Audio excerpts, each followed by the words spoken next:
I can't let you guys get away without telling us something about the future and what's coming. And so you don't have to give us release dates. I understand you don't know. But if you look out, I think the furthest anyone can look out in AI right now is like, well, tell me if you can see the future, but like, let's say like 6 months, 12 months. Like, what's an experience that you imagine is going to be possible or prevalent?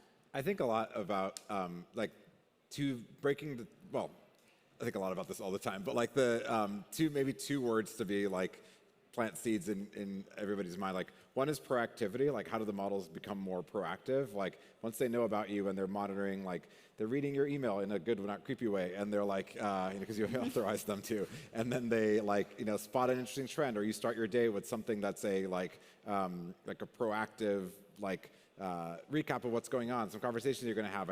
I pre-did some research for you. Hey, your next meeting is coming up. Like, here's what you might want to talk about. I saw you have this like presentation coming up. Here's the first draft that I put together. Like that kind of proactivity, I think is going to be really, really powerful. And then the other part is being more asynchronous. So like, I think O1 is like early UI in this exploration, which is like, it's going to do a lot, and it's going to tell you kind of what it's going to do along the way. And like, you can sit there and wait for it, but you could also like be like, hey, it's going to think for a while. I'm going to go like do something else. Maybe tab back. Maybe it like can tell me when it's done. Like, expanding the time horizon, both in terms of like, you didn't ask a question, it just told you something. I think that's going to be interesting. And then you did ask a question, and you can be like, great, like, I'm going to go reason about it. I'm going to go research it. I might have to ask another human about it. Like, and then I'm going to like maybe come up with my first answer. I'm going to vet that answer.